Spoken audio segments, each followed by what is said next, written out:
For the discussion session, we are going to invite four discussants. But before that, this is the session which can engage all of you, including all other speakers. So it's the most exciting one. And I just want to try to facilitate the discussion. So let me just begin with my own personal thinking on AI. So this theme of today's symposium is AI plus X. So when I put the AI or the dependent variable, what I thought probably 2 or 3 years ago was, if we understand brain, emotion, reasoning, or society better and better, then we can probably build better AI. And I think this is a reasonable assumption.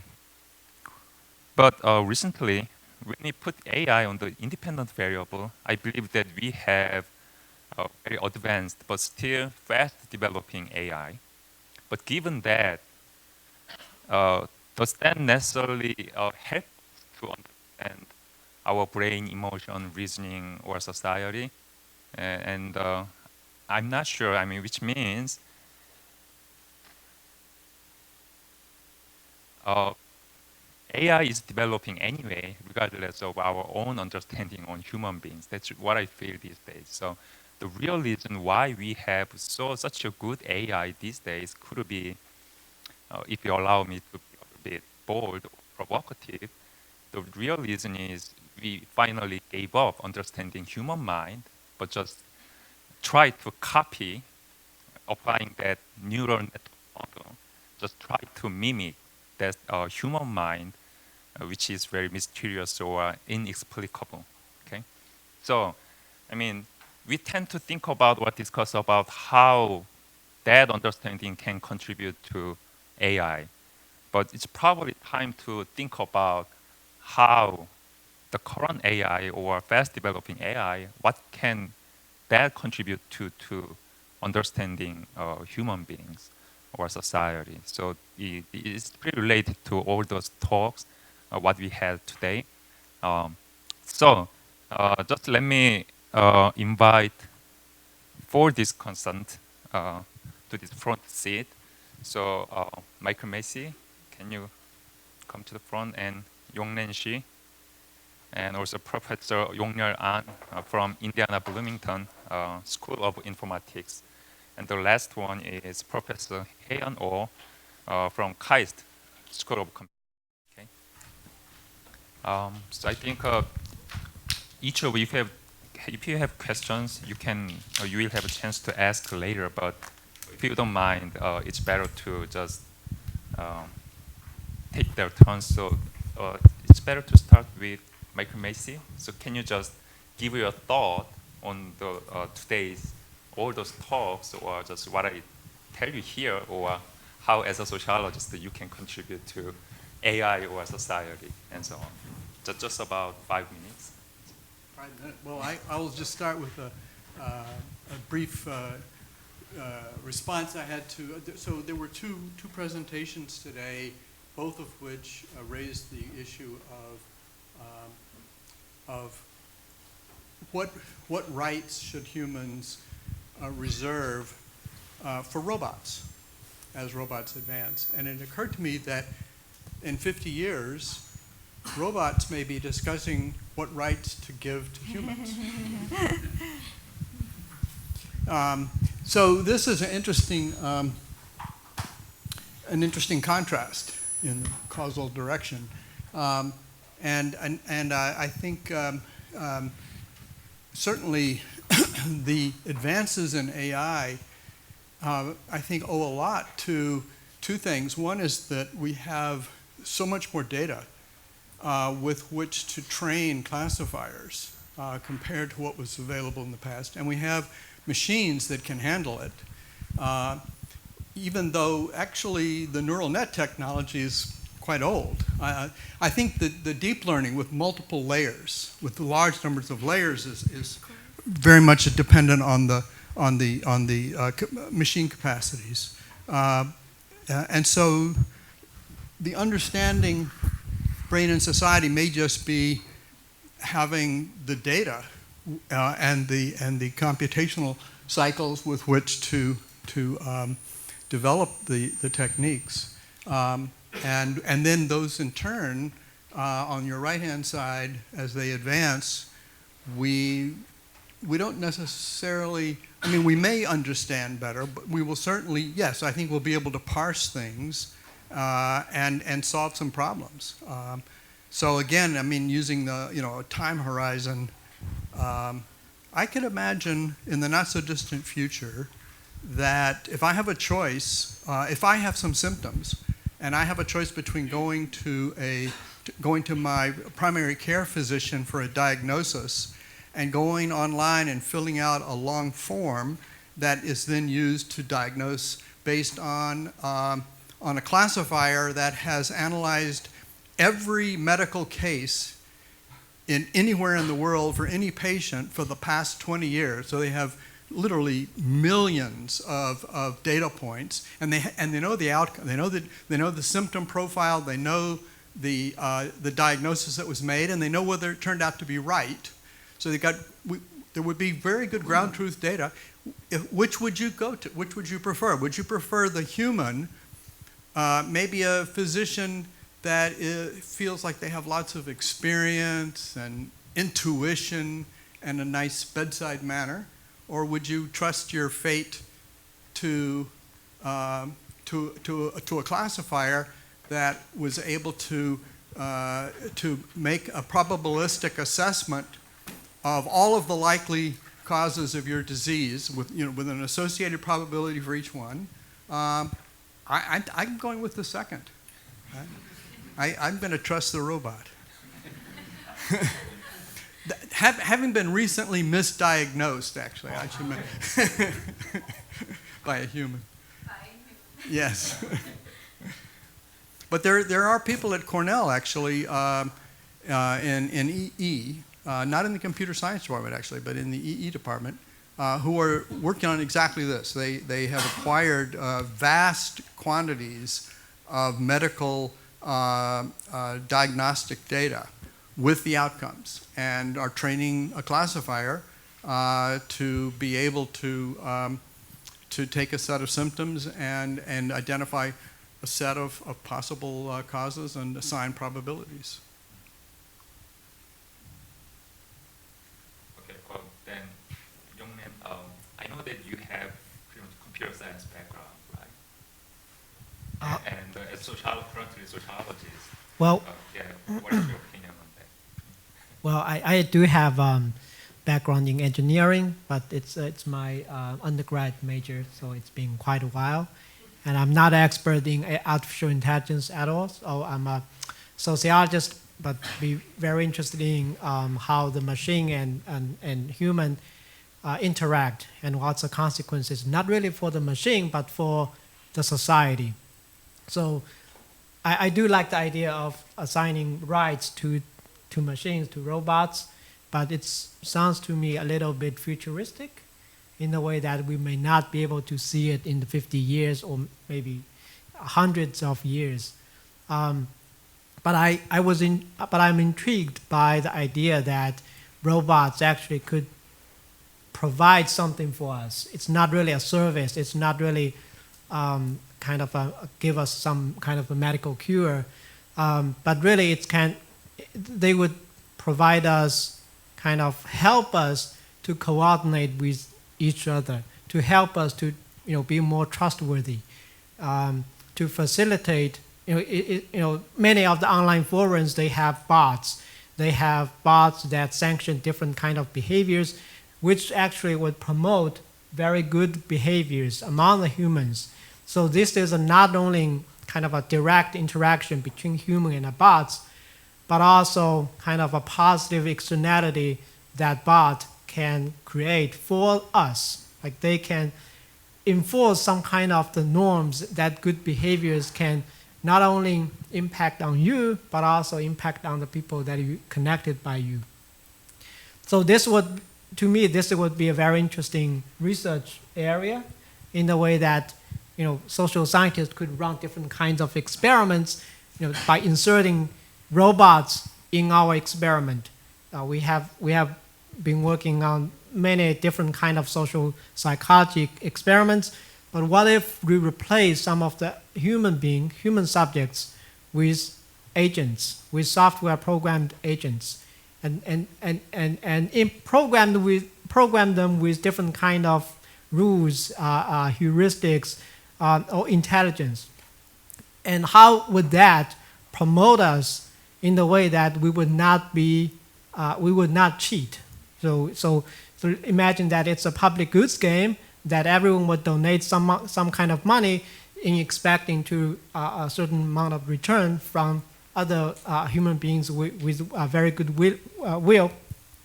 So what if we have certain software agents being inserted in that network or that artificial society in the way that it will help us to promote trustworthiness, help us to be more cooperative among us.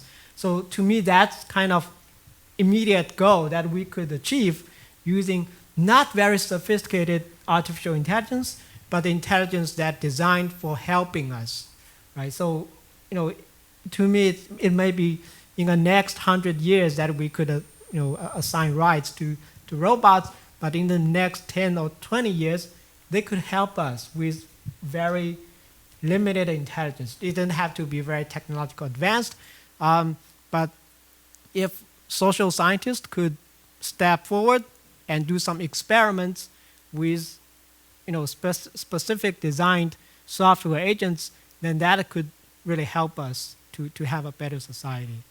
So that's my 2 cents. Thank you for sharing very promising and exciting idea. And so, Professor An, I know that you have very really good, exciting opportunities and experiences at Bloomington. So would you share that with us and give your thoughts on those broad topics? Okay. First of all, thank you very much for having me. I was just happened to be around. Yeah. So I think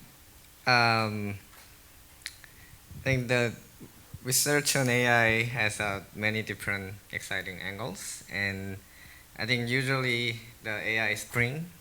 I don't know whether right now is spring, summer, or fall. I'm not sure. But this has been kind of led by the technical advancement, like deep neural network, has been the kind of impetus behind this current AI boom. And I think the primary excitement is about, okay, here is an amazing method, machine learning method that we can just apply to anywhere. And let's use that as a tool, right? So we have this amazing computational tool, and how can we benefit from it across like biology, across like sociology, physics, like across all science. So in a way, it's kind of a new wave of applied math, like really cool applied math and computational method, right? But then there are like really interesting questions that following that, which is, as you mentioned, the AI may be better diagnosing diseases. AI may be better judging than actual judges, right? Or AI is better at driving cars. But what people have been discovering recently, in the past several years, is that there are a lot of biases and really difficult to understand, like subtle errors that AI is making, right? Like for instance, people looking at self-driving cars, and it has been found out that the computer vision system, existing systems, have a very strong bias against like African American people. They don't even recognize people's face, right? And if you apply it to self-driving cars, that means self-driving car will not see the person, potentially. Also, there are a lot of biases, like I think Ginger showed, yeah, like gender biases, like racial biases. And all this medical data right now we have are collected especially for like cancer or kind of developed country diseases. For those kind of diseases, all the data we have is about like white Caucasian data, right? So that translates into kind of misdiagnosis for African American people. Like for instance, in terms of genetic diversity, African population has the largest genetic diversity than all other races combined. But we don't have data, and that means the AI will not be useful for those people. So I think it's really important to think about when we start applying this method, AI method, what would be social implications? What would be implication in medicine? What would be implication in self-driving cars? What's the implication in like criminal justice system? I think these issues are now kind of start to gain the attention and momentum. And like for instance, like Stanford University just launched a human-centered AI program. I think it's really timely because we need to look into this system because many people, I mean, because it's like a black box at the moment, it's really hard to not trust it, given all these accuracy, nice accuracy measures. It's better than human, but it may make like really bad mistakes that human will never make, right?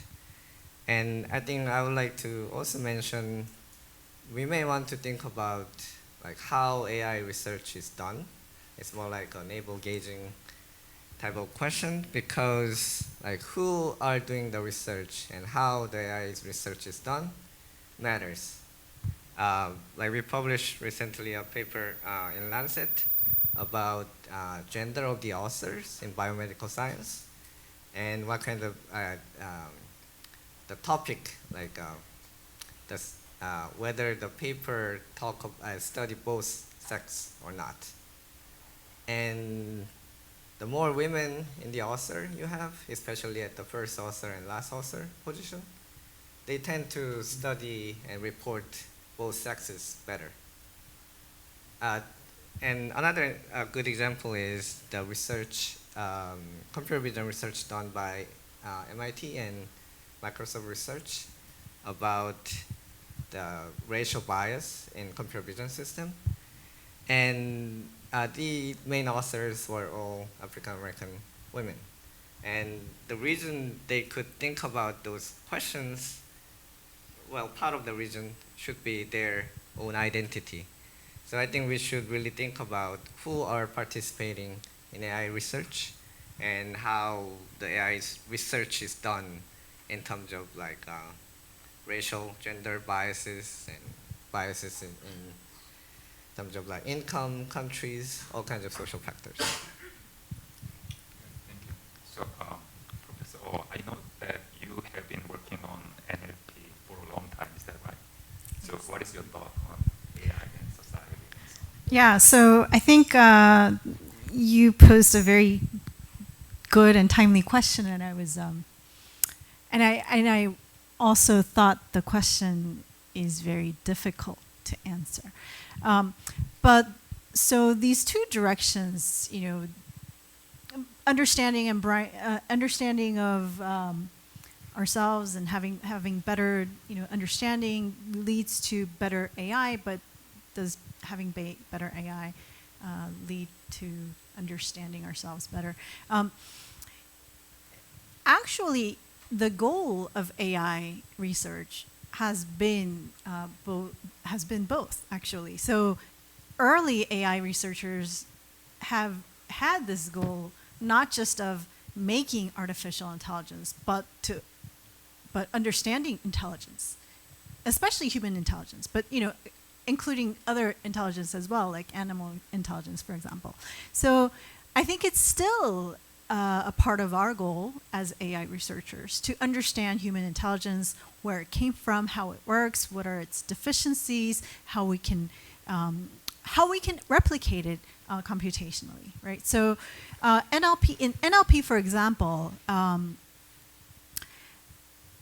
there's a cognitive scientist, or there are several cognitive scientists and linguists who have this angle. So Josh Tenenbaum at MIT is one most probably most famous for doing this. How is it that people can learn a new writing system just by looking at it without having much training? So like if you were to try to read Arabic or some other some writing system where it may not be very clear whether there is this difference between writing it this way or but people can do it very well, whereas if you try to train a neural network classifier, it's just not very good at it with just limited data. So I think the cognitive science question there is, what kind of structure do we already have in our intelligence that enables us to learn very quickly these novel tasks? And we don't have a complete understanding of it, but I think modeling it computationally and trying to replicate it, using neural networks or whether with some other computational model, gives us a somewhat better understanding of our intelligence and the structure that we are born with that enables us to learn. That's the cognitive scientist angle, but there's also a practical angle too, because even things like computer vision, where you're trying to just classify these images and say this is a car or a cat or chair, whatever, they're experiencing that it's difficult to add new classes. Because if you wanted to add a new class, you need to add like 1,000 examples, 1,000 labeled examples of that class. And obviously, that's not how humans learn. And so they came up with this concept of transfer learning, where you're taking, for example, if you're trying to learn the class of cheetahs, and you already have a classifier for, tigers or cats or something, some related class, then you can actually reuse whatever you learned for the tiger class and sort of only look at the differences between the tiger class and the cheetah class, for example, right? So this notion of transfer learning, such that you can learn with just one example or very few examples, I think that's also getting us closer to understanding how human intelligence works. But the motivation of it just came from these computer vision researchers who just wanted to add more and more new classes. And with that, adding new classes, there's also, so computer scientists also figured out there's this problem of forgetting. So if you have limited computational capacity, so you have this neural network with, I don't know, 1 million parameters, and you just can't add any more parameters because you're running out of computational resource, and you're trying to add new classes, the network just forgets, right? It forgets some of the earlier classes that you learned. And that's not how human brain works. I mean, and it forgets randomly too. So, some network might forget the concept of chairs, some other network might forget clocks. We can't control it, right? So then they're asking the question of, how do you selectively forget? Maybe I don't know if humans selectively forget, but there's no randomness or very little randomness in how we forget certain concepts, right? At least we don't forget about chairs and clocks. So I think there are these practical issues that arise from AI researchers trying to do just AI research from the perspective of computation, but they are running into these problems that are fundamental in understanding human intelligence. And we're very rudimentary in the entire trajectory right now. But I hope that in the next few years or 10 years or so, having better AI will lead us to deeper and better understanding of human intelligence. Okay, thank you. So if you have a second thought, please go on. Yeah, just want to add to your comment, and partly it's because of my bias, and I'm not really, I don't understand most of the neural network techniques. So what I think is pretty important is that to understand the system instead of having very advanced models, having like hundreds layers of the neural in the neural networks. So imagine that we, if we want to understand the social behaviors when we design a robot, the kind of set of the rules and norms in a cocktail party would be very different from the norms in a seminar room as this one. So, I'm not confident that adding more features, adding more layers of the in the neural networks would help us to really, having a realistic robots that could follow rules as humans do. Like so humans are very flexible when we're dealing with different social situations, dealing with different psychological situations. So I do like Josh Tannenbaum's work in the way that what he would imagine is that to having a very simplified version of AI, but including many elements in different sciences in psychology. So what he would like to have is kind of intuitive psychology to design a robot in the way that they would behave very similar in a human without much complexity in computation. So I do think it's kind of time to collaborate, for the collaborations between computer scientists as well as scientists from other disciplines. Yeah, just quickly, I mean, when I say better AI, I definitely don't mean bigger neural networks. I don't think that's the way. But I think it's more of, diverse set of models, diverse set of algorithms, diverse ways of looking at the problem. Like probably because how humans learn, we probably use a variety of tactics and learning algorithms. It sort of, yeah. So I agree that there should be more collaboration. Yes. It's time to receive your questions to each of us, or a more general question, whatever. And this coming Monday, Michael Macy, Yongren Shi, and I, we are going to World Congress of Korean Political Social Science, Political Science Association. Anyway, so we are going to be surrounded by all those social scientists. So for us, it's a very rare chance to give feedback, okay, from you KAIST people. So just don't be afraid of offending social scientists. Just give us any feedback, please. Questions.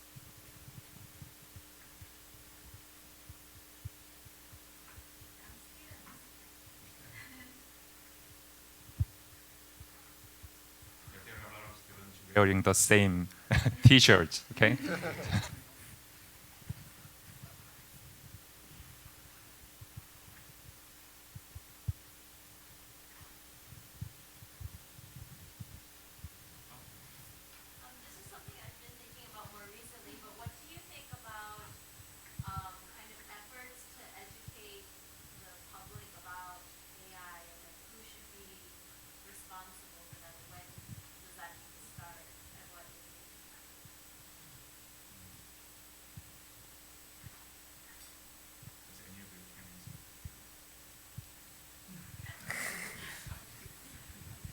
So there's a Kai paper. I don't know if you were at Kai, maybe you've seen it. I reviewed it. So there was a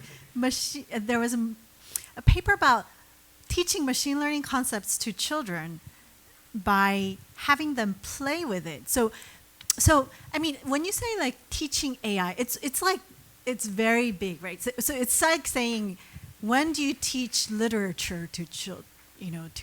I mean, we teach them from age 2. And we keep learning until we die, right? So what they did in that specific paper is teach the basic concepts of having more data is good, right? Because it's a data-based approach. giving the correct class label is important, right? So if you are classifying and you get the circle class, for example, so they're classifying circles versus triangles, for example. And so if you're getting the circle class right but the triangle class wrong, then you need to give more examples of the triangle class.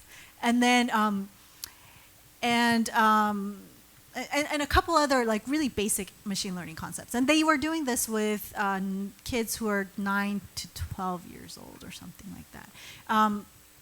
So I thought that was really good. I think computational thinking can go a little bit earlier, maybe the age of 7 or 8 or something. But I think the public needs to be educated from early on and throughout their life, just as we learn math all our life. So I think if you look back the history of AI research, like many decades, people were thinking, oh, if computer can recognize an object, it will be kind of quintessential achievement of AI. Or if computer beating chess, beating human on chess, will be the big achievement of AI, right? Or Jeopardy. Yeah. and now it's just very easy thing to do for computers and AI systems. And like who said that? Like any sufficiently developed technology is indistinguishable from magic, right? So like everyday usage of our computers, phone, and a lot of it is already include AI technology, right? And we are not really understanding the mechanism, all the mechanism behind it, and we just use it, right? And I think there will be a lot of that, like things just working without no one understanding. But I think I totally agree that computational thinking and kind of how computer works and how machine learning works is very important to teach, because as I mentioned, if you don't understand the AI or how it works, you may make like really bad mistakes, and the whole society can make really bad mistakes. Like, okay, let the AI decide all the decisions in the court. That will be not ideal, right? Given that it's like horribly biased, all the data sets. So I think in that aspect, in social aspect, it's very important to understand what is the basic mechanism, how AI system works. Okay. Yeah. Just one comment is it's hearing the discussion. It's really thought-provoking to sort of think about, the basic things of life, like meeting someone, getting married, finding a job, and getting diagnosed with disease at some point in life, and and how much of that is affected by AI. And I remember in my grad school, I was really wowed by some statistic reading how many people meet their spouses online. At that time, that was a shocking statistic, like how meeting people online. And then I was just searching through, and then it says, if you want to find long-term successful relationship, Match.com is good. If you want to find relationship that last about 1 month, OkCupid is better than Match.com. So there are comments of people evaluating these dating systems, and I wonder then how many people end up, meeting someone, or might probably like job recommendation would come from AI, and what fraction of our critical decisions in life are sort of, facilitated by AI. And I have no idea what's the status quo at the moment, but I guess it's sort of already happening. And I wonder what you think, how you feel about these issues. In general. provocative question. We were talking a little bit about this at lunch. So Younger had mentioned that Oneida community practiced free love, but actually it was not really that free. It was actually very regulated. A pairing had to be approved by one of the women leaders of the commune who would decide. And the reason I mention this in response to Mia's question is that, I raised the idea of that, would you go to the doctor or would you trust the AI for your diagnosis? Well, would you trust your own judgment in selecting a mate? Or maybe what we should all do is just turn it all over to the classifier to score any potential mate and tell us whether or not we should, what is the probability that this is going to work out for you? Would you do it? Would you go for that? I just also wanted to just respond to your question. I think it would be really, I don't know about teaching all of AI, but there's some fundamental principles that drive AI that I think would be extremely useful to teach to really young kids, and in particular, precision and recall, and the idea of false positives and false negatives, just that logic. I think that could be taught really young, and it's not taught. And it's one of the classic human errors in confirmation bias and human decision making, where machines can get it right every time and humans rarely can get it right. And that would be really useful, I think, to teach. I bet we could teach kids in first, second, third grade with some good examples how to just always check for is it a false positive, is it a false negative? In this decision situation, which one do you think is worse? Which should we worry about more? Because it's not always false positive. I would think that would be a useful thing to teach. Other answers? So to me, it's AI. The rise of AI has some resemblance to the rise of other kinds of institutions. So in the way that we would, put money in the bank, we trust the bank, and the more mature the technology is, the more likely that we would, have trust in that technology. So I think it's also important to teach kids in a very early age, in the sense that they would have be familiar with that technology. And I'm not sure if there is a kind of a survey research on this, but I would imagine that people who is higher education would be more likely to trust AI or using AI rather than less educated people. So having a certain amount of education would be great for kind of a cooperation between human and AI. So in a way that we would put some faith in the technology, but maybe, I don't know. Again, how to strike the balance. Should we put too much faith in it? Like how to regulate the behavior of the AI the same way as we regulate the bank or we regulate other kind of institutions. So it's kind of a policy issue to me. So I think if we look at recommendation engines as a kind of simple AI system, I think it's such a pervasive right now. And I forgot the author and title of the book, but there was a really nice book about this surveillance economy that technology companies have been developing. Basically, all these companies, there is a strong incentive to predict human behavior. Once you predict human behavior, you can make them into money, right? And itself may not be that big of a problem, but as people talk about YouTube or other recommendation engines, like a filter bubble or radicalization, kind of machine that push you to more extreme views and extremes, and if the companies make money, there's a strong incentive to make money by doing that, then there is a very twisted incentive structure that we should worry about, right? So I think that's something we want to worry about. For instance, if you spend too much time on Tinder, will it harm your ability to meet a really good partner? Or if you just keep watching YouTube, will you become such an extreme person? Yeah.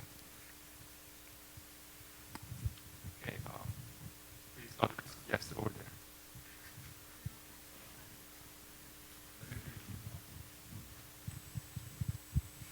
I think the concept of AI is kind of broad and we can apply to many areas. For example, we can apply AI to some machine to make it more intelligent. And if so, like in some industry, if they use such intelligence, you replace labors with those machines. So at the same time, maybe some social issues will arise because some people, if they don't have higher education, they will lose job because of the AI technique. So how do you guys think of those social issues? Yeah, I mean, you know, this goes back 100 years. This has been a concern about technology for I mean, I remember from when I was in high school, people debated this about they were called labor-saving devices. And there was fear that it would put people out of work. But I think we now know the answer because we have 50 years at least of very advanced technological developments that are labor-saving, and we haven't seen massive unemployment.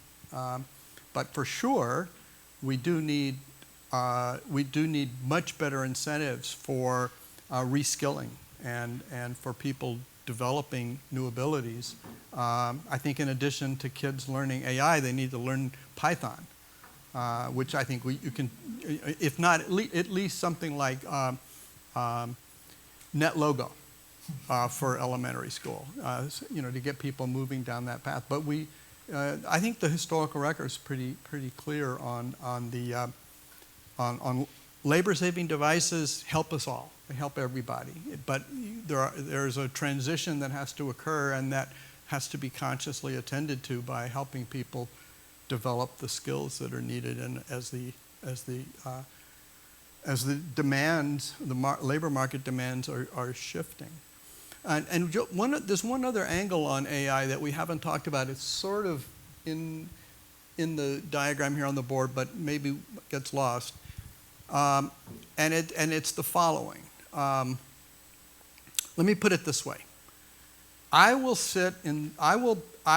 be the lone occupant sitting in the back seat of a self-driving car on the day in which all of the traffic lights are taken down. Because on that day, all the cars know where all the other cars are. And most of the self-driving AI has really been oriented towards sensors, toward autonomous vehicles that navigate a world in which they don't communicate with the other vehicles. But one of the enormous advantages of AI for self-driving vehicles is that they have the capability they don't need stoplights.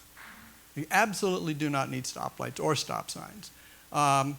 They don't need speed limits because they can communicate with each other in ways that humans cannot and never will be able to. And so that's an opportunity for development that I think it's underdeveloped. Most of the efforts are going into improving the sensors. You know, do we use LiDAR? Do we, you know, what do we use radar? What are the different technologies used for sensing? And not into communication. I mean, one of the biggest problems for self-driving cars is not all the cars are self-driven. Some of them, believe it or not, are still driven by humans. Can you imagine that we allowed humans to drive those things? I think that's how people will look back on this in maybe even 15 or 20 years. I can't believe they let humans drive those things. Okay, some other answers. Okay. I think that's really good question. I would like to slightly disagree. Although I'm sharing a largely positive view, but at the same time, I think the speed of human learning is not like cannot grow indefinitely, while the speed of change may grow quite significantly. So that's what I'm worrying about. So like early 1900, there was a massive shift from like that, like 90% of American population was doing farming, and then now it's like less than 10% or something. So there was a massive change, but it has been kind of more generational change. So there was a little bit of time to adapt, right? But self-driving car, for instance, it may arrive within 10 years, and there are 3 million people make living by driving in US alone. And for those drivers, I'm not sure whether there will be kind of reskilling and re-employment opportunities in time. So that's, I think, kind of a concern. And also, in the past several decades, the inequality gap has been growing. So there was a lot of high-skill jobs that get paid a lot, but at the bottom, human has been playing this kind of universal, like very simple labor machine that only require, okay, you are human, you can do it. You are human with an able body, you can move this stuff from here to there, right? You can imagine like Amazon, like store workers. And there are a lot of this kind of jobs, very simple jobs, which doesn't require any labor, that gets replaced quickly by the machines. And I think it may be quite challenging to put all these people into other types of jobs quickly. So I think that's a big concern. And I think that's why it's very important to look into how the global economy is evolving and changing, adapting to the AI, the rise of AI. It's very interesting that you are a physicist, right? Or anyway, information maybe. scientist. Gave us really worried about social inequality and gave us a more pessimistic view than sociologists. I have a student who's from Mia's group originally, whose background is in economics, and we've been collaborating together with LinkedIn to studying like labor flow. So that's why probably. Maybe in the future, we'll be jobless, and that would be great. Everybody would be jobless. Or just a transition when, so that the work week is shortened and retirement occurs earlier, and there's more opportunity for people to spend time with family and to tour the world. I mean, what we've seen is that that technology has raised standards of living for the last 50 years, and at every stage, people are afraid. They say, okay, so far it's worked, but it won't work next time. And it may be true that it won't work next time, but we should look back and say we should not walk away from it until we've exhausted every opportunity to ease the transition, because we know the evidence is in that the human condition improves with the use of technologies to solve long-standing problems, whether it's in medicine or whether it's in driving cars and trucks. So one of the radical solutions to the rise of AI is to pay universal basic income to everyone, every citizen in the society, in the sense that they would have each person, regardless of your education or whether you have a job or not, would receive relatively $1,000 a month, in the way that you would not, starve to death. You don't have to, desperately working for McDonald's. Instead, you could take those time, re-educate yourself and find a better job and you could have a more opportunity to negotiate with lower, like more lower wage jobs. So it's kind of so this is a very radical idea, but and if you're following American politics, there's one presidential candidate who is proposing this kind of agenda. But what we could do is to design some kind of less radical institutions or policies in a way that they would, redistribute the wealth or income or salaries to those lower, less educated people that would lose job because of the rise of this technology. Hey, I've got an idea. How about the 3 million taxi drivers are going to moderate bad behavior on social media? I think that reminds me another interesting discussion related to wage income. It's basically every one of us, by using all these services, we are helping this company to train the model, right? So for free. So there was a kind of interesting idea that all these companies should pay. Well, but the users. companies don't think that's free. I mean, we already accepted the terms and conditions of using that app, so they think that's their own capital. So anyway, they probably don't agree. That's the problem, I think. Yeah, I also agree that it's all about, can we institute this social structure that allow us to distribute all this wealth and benefits from AI. Any last question? Last question, please. No? Okay, so let me just wrap up this way. So I thought that AI was developing so fast and it's really advancing, but Professor Oh also said that maybe then might make it clearer which aspect is not developing, and maybe it could be fundamental to understand human beings. And also Professor Michael Macy thought that, I really like that idea, false positive and false negative. So at a certain point, the sociologists may kind of argue with some company owners like that. So your incentive is to reduce or improve recall rate, but most of the discrimination happens precision. Okay, so there's a trade-off. So if we really argue about social justice in terms of false positive and false negative, I think that's a pretty new but exciting way to really improve our society. Okay, so thank you for all of you, and thank you for your great discussions. So let's call it a day.